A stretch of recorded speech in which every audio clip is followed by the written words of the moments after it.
Hey, what's up? It's Jared. Welcome to Ditch Auto, and I'm going to do a studio walkthrough today. I know the video is looking a little weird and a little different, so this is going to be an interesting video, and I hope that you find it interesting.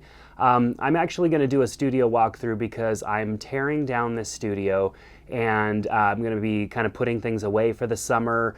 I'm still going to be making videos, of course. I'm going on a summer-long road trip with my family. We bought a travel trailer, and we're going to take that travel trailer and go all over the western side of the United States, exploring national parks and doing all sorts of fun stuff, making videos with the camera for Ditch Auto, of course, and also my other channel, State of Tech. But I often get questions about my studio because I do most of my videos on a green screen, and I'm not going to be making videos on green screen for a while, but I get a lot of questions about it, and my office and my studio has never been like in the right kind of order, you know, because I'm always in production mode and things aren't always put away. And so I just haven't wanted to do a video, but I know that if I don't do it now, it's not going to get done. And I've been asked the question, and so I thought, why not do it? So let's actually get out from the green screen here. So as you can see, as I move the camera around, we are outside of the green screen for once on Ditch Auto. And so let's talk about the green screen first. So here's the green screen I made. This is a spandex material that you're looking at here. This spandex material is something I ordered off the internet. I'll put a link to it in the description. But the spandex really is like the best stuff for green screens. Let me show you a little bit behind this of how I built it. I probably should tear it down. Maybe I will include some teardown footage. But as you can see here, what this is just PVC, and I made a PVC frame. None of this is even glued together. It's just all held together just by sliding all the pieces together. And then you can see the green screen is being pulled together here with bungees and these clips that hold onto the material so that I could pull it tight and all that, keep it all put together. Now the reason that I did it this way, get this thing put back. The reason I did it this way was because I knew I might be moving from my first office when I set this up. And I was right, I did move. I moved to another office, and thankfully I had a pretty good amount of spandex, and it's very stretchy material.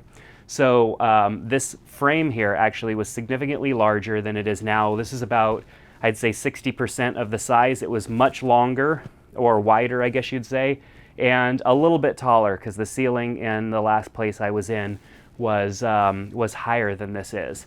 So what's nice about this is I'll be able to tear it down. I'm not going to need it at all this summer, and I can fold all this up and put it in a box, and then when I'm ready I can unpack it and put this green screen right back together.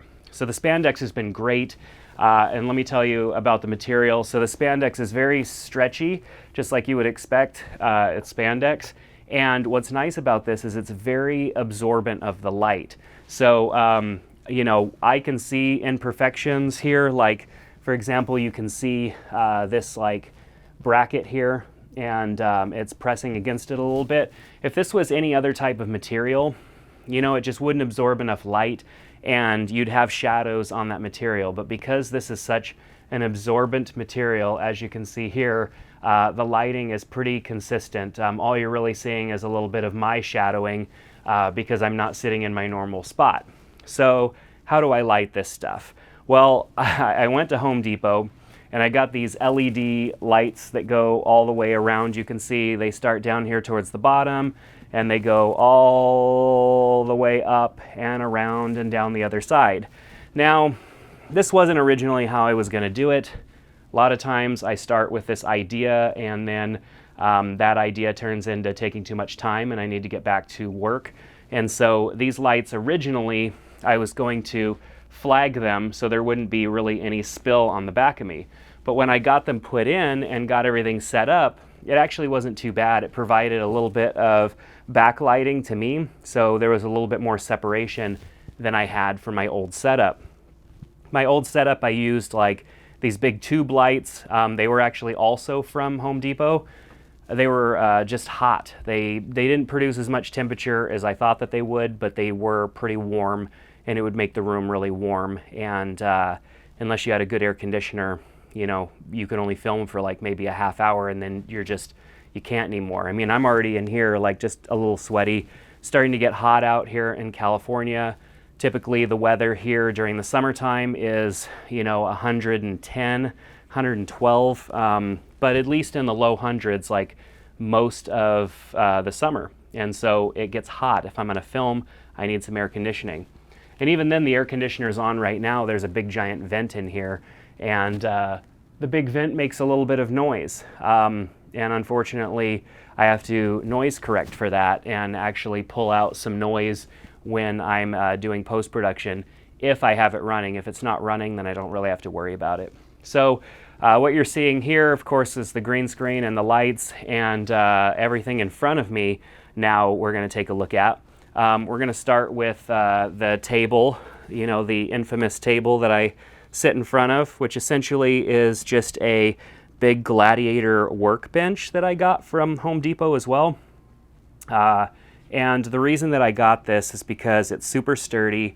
You could put a ton of weight on these, and it's not that I'm doing that I need to put a ton of weight on them, but I thought, you know, maybe I would want to use them in a workshop or something like that later on. And I liked the tabletop itself.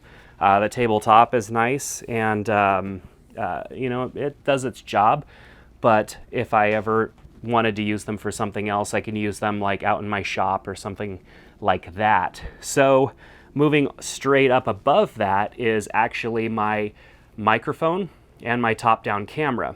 You probably didn't even see that there was a camera there because it's so tiny. It's that Sony RX0 Mark II. I've been using that as my top-down camera because it's actually really good. It's super lightweight. It has the little flippy screen so I could see what's going on. And there's actually a couple of cables that are not there because I did start to tear a few things down. I did have cables here for power running into it, and also an HDMI out that ran to a preview monitor that used to be over here before I took it out. Like I said, tearing down the studio, and definitely wish that I had started talking about this before I totally started removing some of the stuff. But we also have the Rode NTG2 here. The Rode NTG2 is mounted, and the cable runs down to the Rodecaster that you can see here. And I've talked about the Rodecaster in a video over on State of Tech, so I'll make sure to link to that in case you want to learn more about the Rodecaster and how I use that in my studio. It's absolutely awesome, and I'd love for you to check that out. So this bracket that I built up here is pretty simple. Since this ceiling has that drop ceiling that you typically see in offices, I used these mounts to easily clip right in. So as you can see here, these mounts clip, and I have 3 of them, one there, and one there. And these mounts make it easy to clip to the, I know there's a term for it, but these bars that are already in place. The reason that I went with and made it kind of an L shape here was because if I didn't, then it would be super wobbly. Let me see if I could show you how sturdy this is. This is all the play that this has, and you could probably barely tell that it's moving. Let's see if you could, yeah, you could barely tell that it's moving. It does not have a whole lot of play at all. But without that other bar, you can see that this bar across here is darker. Without that bar, it is super wobbly and absolutely impossible to use because the camera would just flop back and forth. It was impossible to keep everything adjusted and all that stuff. So if you add, if you're mounting into this ceiling, and I'll link to these brackets because they're absolutely awesome and they're not that expensive, and you can just get that pipe from Home Depot or Lowe's or whatnot.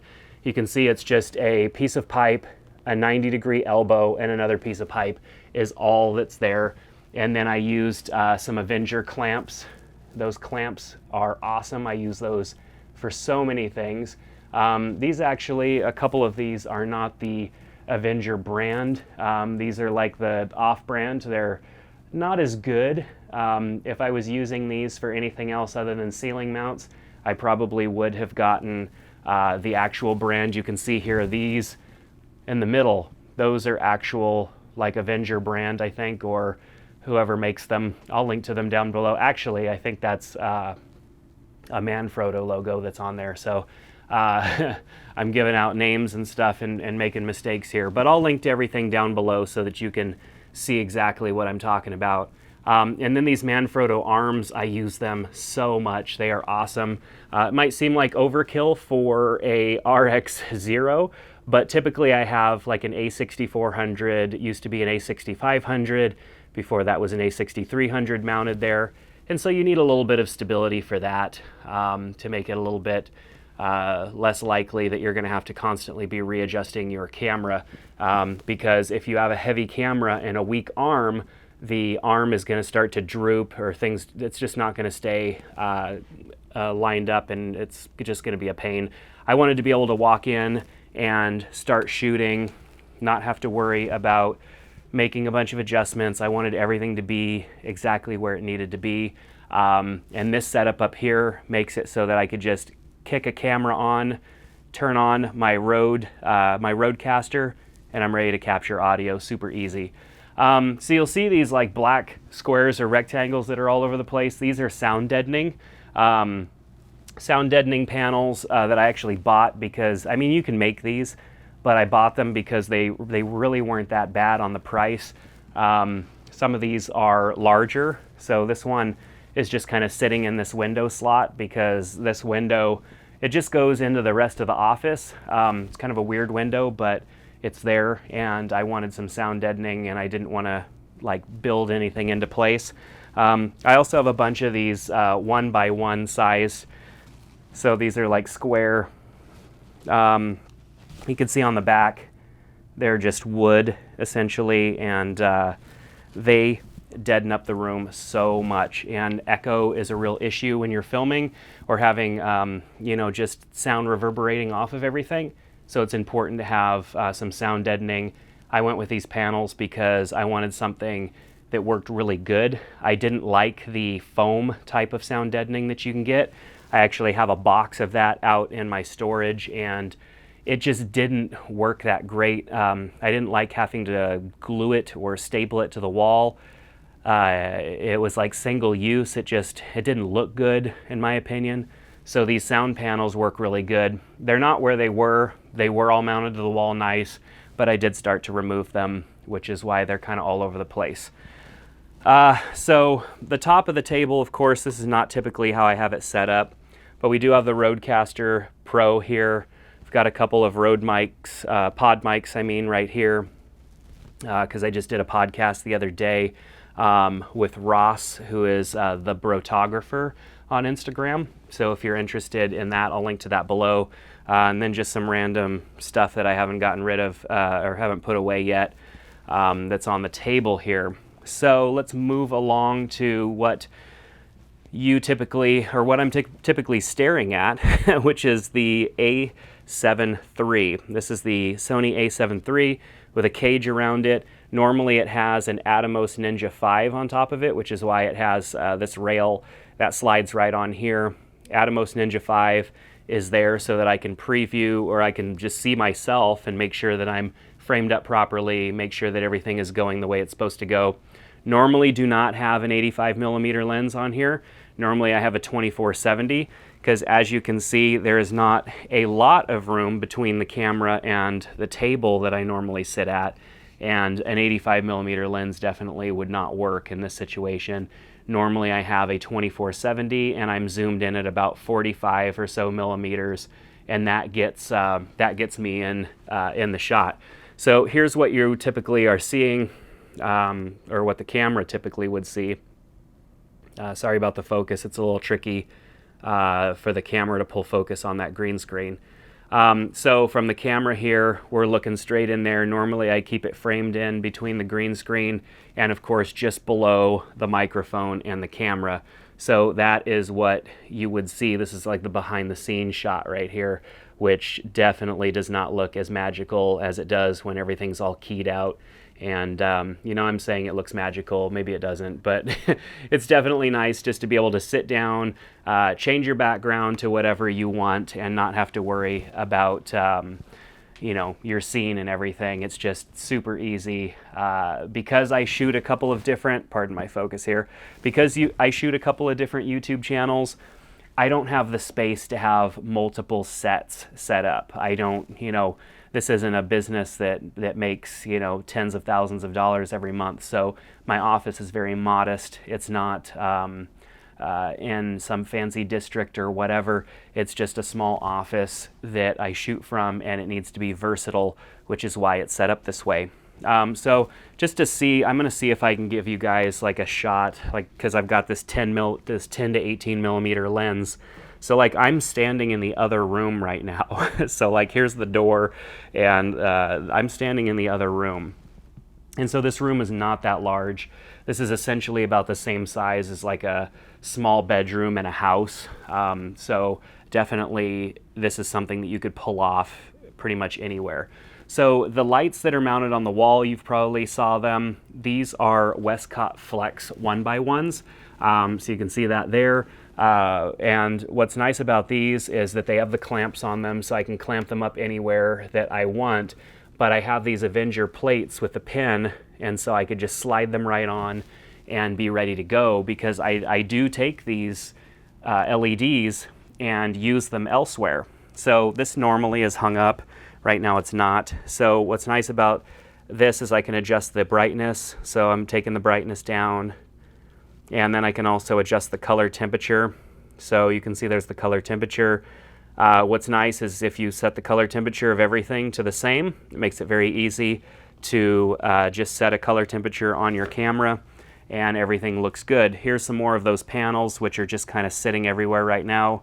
There's an extra stool. And then of course my tripod, which this is a photography tripod, but because I'm not doing like any panning or tilting or anything like that, I don't need anything fancy. Even though this is a decent photography tripod, I don't really use it too much. I use my video tripods out in the field more, and so that's why I have this set up in here. So let me see, is there anything else as I bring the camera back around and get the flippy screen up? Is there anything else that I'm missing in this room? This room is one of 3 rooms in the office. The room directly out there is just a kind of it's about double the size of this room. Oh no, it's not double the size. It's about a little less than double the size of this room. And then on the other side of this wall is a small office that I used just kind of as a storage room. And so total here, I think I have maybe like not even 1,000 square feet, I don't think. Probably less than, maybe around 1,000 square feet. So this is totally something that you can pull off in an extra bedroom.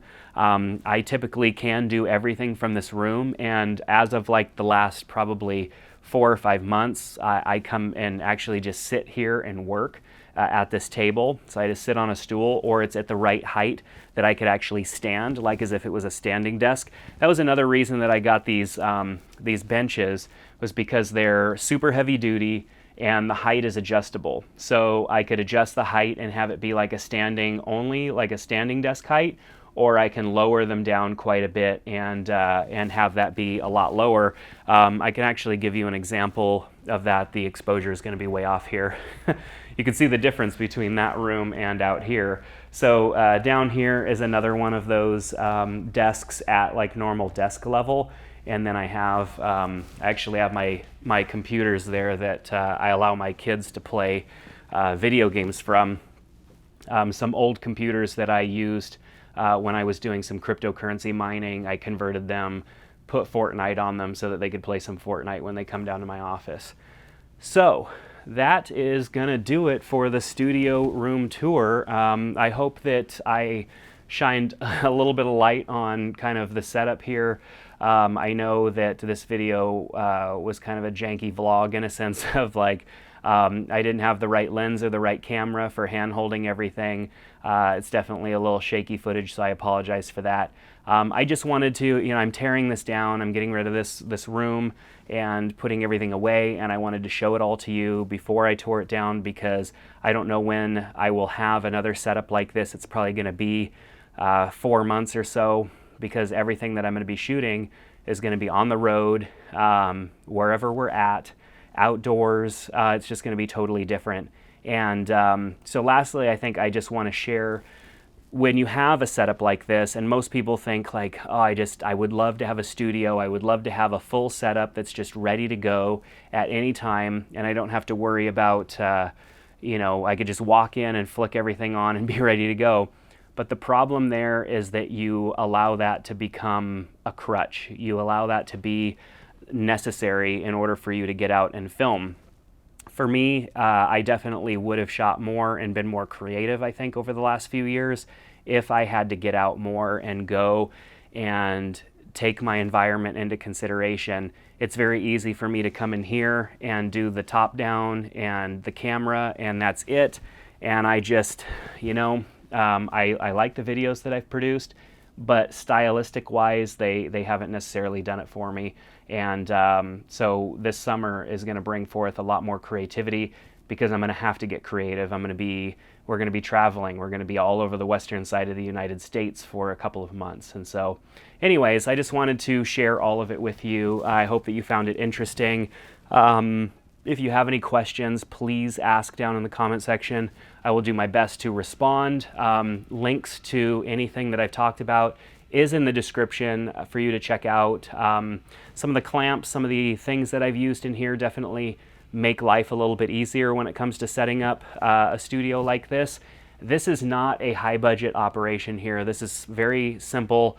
The most expensive thing, I think, are these Westcott lights, but there are so many companies that make these LEDs now at a fraction of the price. I bought the Westcotts when I did because they were really the only LED panels out there, and now there are a ton of LED panels out there. So anyhow, with that said, hope you enjoyed the video. Give it a thumbs up if you did. Let me know what you think down in the comments, and I hope to see you back in the next one. Take care.